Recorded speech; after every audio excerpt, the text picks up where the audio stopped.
The shooting dead of a pregnant woman by a drunken police officer in southern China has caused public outrage. The Beijing Youth Daily reported that the suspect, named as Hu Ping, is a police officer from Pingnan County in the Guangxi Autonomous Region. He had been assisting a group of police officers from another province who were working on a case there. The paper says that Hu took his colleagues to dinner, during which time they consumed a large amount of alcohol. At some stage, Hu, who was armed, went shirtless to a nearby noodle shop and asked for a milk tea. When the couple who owned the shop told him they didn't have any, he took out his pistol and fired several shots.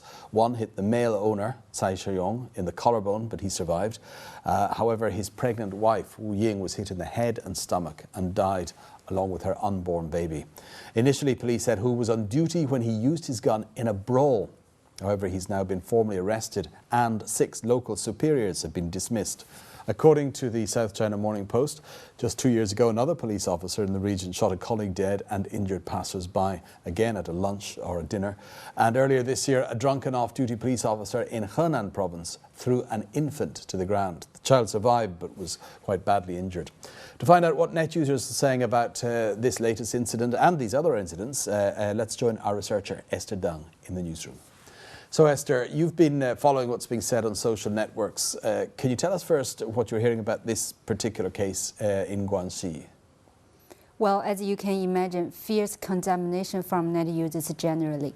Zhou Peng'an on iPhone.com says, "A scene where a pregnant woman is shot in the head sounds like something from a movie. I can't imagine the people's police could be so savage. Who is worse than a bandit? At least they usually have a reason for killing someone." And this poster, Zhu Xiaoyan on Sohu.com says, "Breaking the law while supposed to be enforcing it is absolutely unacceptable."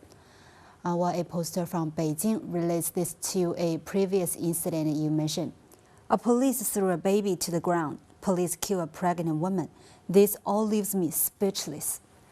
And of course, several posters are appealing for retribution. And this poster, 飞去来越的不去飞, says, "Public outrage won't be quelled unless Hu is given the death sentence." Still, incredibly, there are some net users willing to find some excuse for Hu's action. Yan Di has this to say. "He must have been under huge pressure as a criminal police officer, and alcohol made him lose his mind. He's already destroyed a family, and the death penalty will destroy his family too." Okay, understandable anger in general there, but what about the circumstances whereby drunken police officers are out there carrying guns and the supervision or lack of it that allows this to happen? What's being said about that? Well, local police have said the reason Hu had a gun was to assist the out-of-town police to investigate a case. In response, Lao Xia says on Weibo.com, "Seeing he was performing official business is an excuse to evade responsibility for flawed management. Even then, how can that explain killing a person randomly?" And Tianshan Songbai has a more basic question. How could he be drinking while on duty? We are told drunken driving is dangerous, while being drunken with a gun is even more dangerous. And 帝国良民 on Sina.com complained that existing regulations don't seem to be working. A 3-point discipline regulation was issued just this September, which warned police against drinking excessively and causing trouble. But the other police were reported drinking with Hu too, instead of stopping him. Well, this poster, Fu Dalin, points out there is a paradox in the public attitude towards police arms. Historically, there were tight restrictions on police carrying guns. Then the public appealed for them to be armed under more occasions in the face of more violent crime. But when something like this happens, the public voice turns again and asks for more restrictions. Okay, sir. Have net users comments on any other aspects of this particularly senseless killing?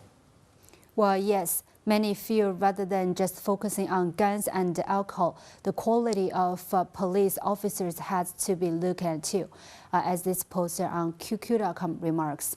Flawed recruitment of police contributes to such awful consequence. How could someone like Hu could be hired? This is a unique profession, and if the wrong people are loved in, the aftermath can be appalling. while a poster called Lala suggests that flawed recruitment is a widespread problem. In my hometown, I often see former strict hooligans becoming police officers. It won't surprise me if they cause trouble when they are armed. Another poster has this to add. A police recruitment and training in the U.S. has an advantage since they stress the monitoring of officers' psychological status. And 军人 has this advice. When selecting people for such jobs, there needs to be a deeper examination for their inherent character. In addition, we need to strengthen on-the-job training and performance appraisal. And Nanya 125, who himself is a police officer, says, "Here it's a very difficult situation from foreign countries where counseling is offered to the police. If we fail to self-adjust to pressure, it's possible to break down on the job." And finally, Master on QQ.com mentions the disparity of resources. Police in remote and poverty-stricken areas often have tough jobs and poor wages and conditions. The best ones tend to get to work in the big cities nowadays. Thanks for that, Esther. And that was China Take researcher Esther Dong with some online reaction to the killing of a young woman, or a young pregnant woman, in her shop by an apparently drunk police officer. Next up on China Take, some of the top trending phrases on China's most popular search engines.